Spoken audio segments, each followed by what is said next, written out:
문제인지. 젊은 남성이 이 남성 호르몬 수치가 낮았다면 분명히 외형상 드러나는 부분이 있게 되는 겁니까? 예. 근데 박태환 선수 같은 경우에 이제 체격도 굉장히 건장하고 예. 남성 호르몬 수치가 낮았을 거라고는 외형적으로는 보이지 않아요. 외형적으로는 보이지 않는다. 그러니까 병원 쪽에서 이 투약의 합리성을 얘기하기 위해서 호르몬 수치가 낮았다고 얘기하는 것 그렇게 같은데 얘기할 수도 있다 이거죠. 객관적인 증거가 있어야 할 것 같습니다. 네. 지금 보면은 허술하네요. 약을 주는 사람도 허술하고 네. 먹는 사람도 허술하고. 그러니까 저렇게 유명한 선수 관리가 저렇게 허술하다는 거. 그렇죠. 약을 도저히 이해가 안 돼요. 예, 너무나 허술하고 이 허술함이 지금 2월 27일 날인가 스위스 로잔에서 지금 청문회 합니다. 네. 박태환 선수. 그러면 이 허술한 게 국제사회에 널리 알려지는데 이것도 또 국가적인 망신 아닌가. 죄송한데 청와대에서 문건 유출되는 것만큼 허술한 것 같아요. 또 왜 또 청와대를 진짜로. 알겠습니다. 그 정도로. 자, 그런데 바로 이 테스토스테론 지금 보면은 우리나라의 박태환 선수만 그런 게 아니고 과거에 유명했던 선수들 줄줄줄 지금 많이 걸렸어요. 예. 그죠? 벤 존슨 이제 사건이 이제 예. 제일 한번 나 이번 사건 접하면서 제일 먼저 떠오른 게 칼 루이스하고 벤 존슨의 100m 육상에서 당시 벤 존슨이 우승했는데 이게 결국 칼 루이스가 졌죠. 칼 루이스가 지고 벤 존슨이 일약 스타로 떠올랐던데 예. 나중에 결국 뭐냐면은 이와 같은 유사 약물 복용으로 인해서 메달이 박탈되고 그리고 그는 영구히 지금 현재 선수 생활을 그만두는 이런 사태가 되었는데 박태환 선수가 아까도 제가 계속 강조를 드립니다만은 저는 박태환 선수의 평소의 성품 같은 것들을 제가 전해 듣는 얘기가 있습니다. 예. 아주 그 순진무구하고 그런 성품이라는 거거든요.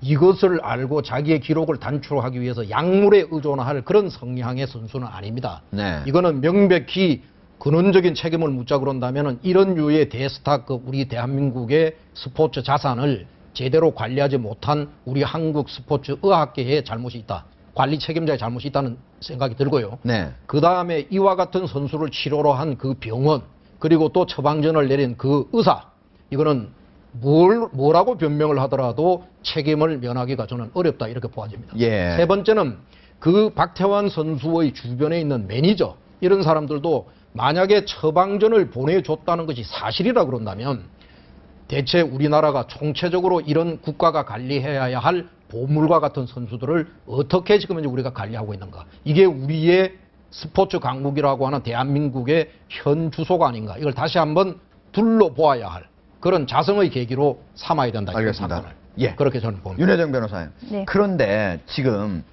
박태환 선수가 이 병원 아주 시내에 있는 유명 호텔 3층에 있는 병원이고 그 원장도 아주 유명한 사람이잖아요.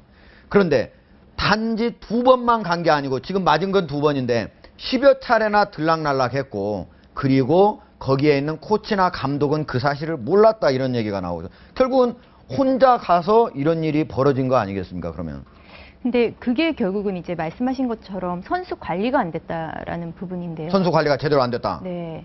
그러니까 뭐 그 대한수영협회라든지 또 그 감독 뭐 이런 분들은 당연히 박태환 선수가 어떤 치료를 받는지 그러니까 10여 차례 이상 병원을 들락날락했다면 분명히 뭔가 체형 교정이라든지 문제가 있어서 병원을 갔을 텐데 그런 부분을 몰랐다면 선수 관리의 허점을 드러내는 부분이라고 생각합니다. 예.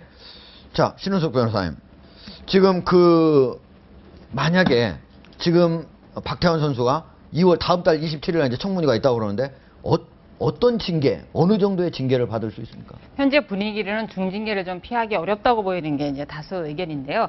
그 이유가 이제 2014년도 작년에 김지현 수영대표 선수가 이 친구는 저 다분히 좀 억울하다는 생각이 드는 게 이비인후과에서 처방받은 감기약을 먹고 도핑 테스트에서 양성 반응이 나와서 그 의사가 청문회까지 참석을 해서 자기가 잘못을 시인하고 선처를 호소했음에도 2년의 출정 정지를 받았습니다. 한 번에 2년. 네. 저희 보니까 2차례 이상 같은 약물 투약 위반은 무려 4년 영구 징계도 가능하네요. 영구 징계도 가능하고요.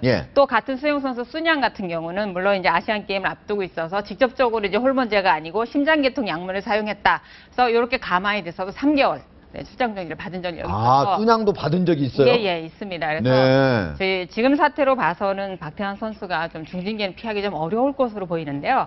저는 이 사태가 진실이고 밝혀질 거라고 생각을 합니다. 예. 왜냐하면 의사가 정말 모르고 났다라 그러면 중대한 과실입니다. 예. 박태환 선수가 몰랐다라고 하면 예. 언론에서 나오듯이 뭐 상해가 될 수도 있고 수영 선수한테 수영을 못하게 하면 뭐 업무방해죄가 될 수도 있고 형사적인 문제가 됐을 때 의사가 분명히 그 모든 죄를 자기가 뒤집어쓰려고 하진 않을 겁니다. 이거 직접적인 신체 위해가 가해진 건 아닌데 상해죄 될 수 있나요?